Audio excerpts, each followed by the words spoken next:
রেশনে আর মিলবে না আটা। পহেলা জুন থেকে রাজ্যে বড় বদল।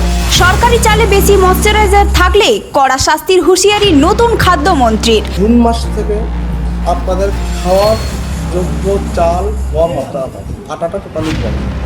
টোটাল আটা বন্ধ, ফ্রেশ গম পাবে না। নমস্কার বন্ধুরা, আপনারা দেখছেন voice of Bankura, presented by J3S institute, বাঁকুড়ার অন্যতম নির্ভরযোগ্য স্পোকেন ইংলিশ একাডেমি। রাজ্যে খাদ্য ও রেশন ব্যবস্থায় এবার বড়সড় পরিবর্তনের ঘোষণা করলেন পশ্চিমবঙ্গের নতুন খাদ্যমন্ত্রী অশোক কীর্তনিয়া। দায়িত্ব নেওয়ার পর থেকেই দুর্নীতির বিরুদ্ধে কড়া অবস্থান নিয়েছেন তিনি। স্পষ্ট ভাষায় জানিয়ে দিলেন, দুর্নীতির বিরুদ্ধে কোনো রকম সহনশীলতা দেখানো হবে না। সবচেয়ে বড় খবর, আগামী পহেলা জুন থেকে রাজ্যের সমস্ত রেশন দোকানে আটা দেওয়া সম্পূর্ণ বন্ধ করে দেওয়ার সিদ্ধান্ত নিয়েছে সরকার। এবার থেকে উপভোক্তাদের শুধু গম দেওয়া হবে। কিন্তু কেন এই সিদ্ধান্ত?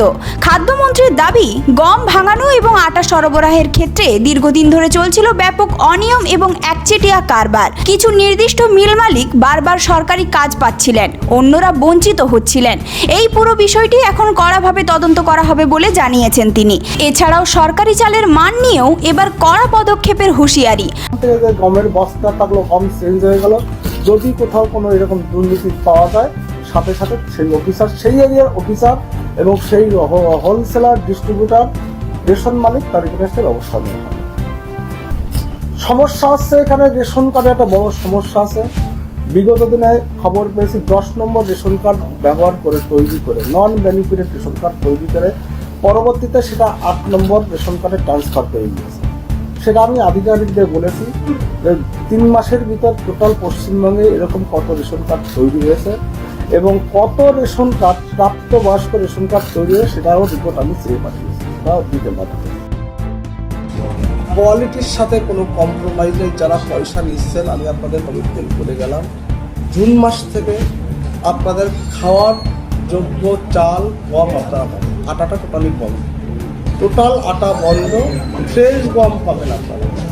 মন্ত্রী স্পষ্ট জানিয়েছেন, চালে প্রয়োজনের তুলনায় বেশি ময়েশ্চারাইজার পাওয়া গেলে কিংবা নিম্নমানের চাল সরবরাহ হলে মিল মালিক ও ডিস্ট্রিবিউটরদের বিরুদ্ধে নেওয়া হবে কঠোর ব্যবস্থা।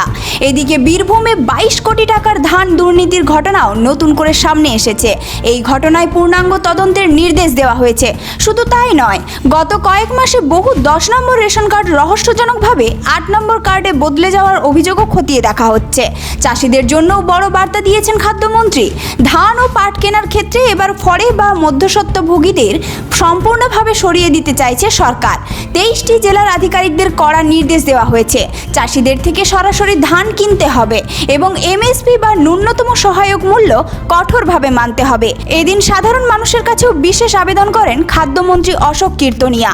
যারা আর্থিকভাবে সচ্ছল এবং নিয়মিত আয়কর দেন, তাদের উদ্দেশ্যে তিনি বলেন, আপনারা যদি ডিজিটাল রেশন কার্ড ফেরত দেন, তাহলে সেই সুবিধা প্রকৃত গরিব মানুষদের কাছে পৌঁছাবে। দুর্নীতির বিরুদ্ধে সাধারণ মানুষের সহযোগিতাও চেয়েছেন মন্ত্রী। তিনি জানিয়েছেন, তার ব্যক্তিগত নম্বরে ফোন না করে সরাসরি মেসেজে অভিযোগ জানাতে পারেন সাধারণ মানুষ এবং তিনি নিজে প্রতিদিন সেই অভিযোগ খতিয়ে দেখবেন। এখন দেখার বিষয়, এই নতুন সিদ্ধান্তে কি সত্যিই বদলাবে রাজ্যের রেশন ব্যবস্থা?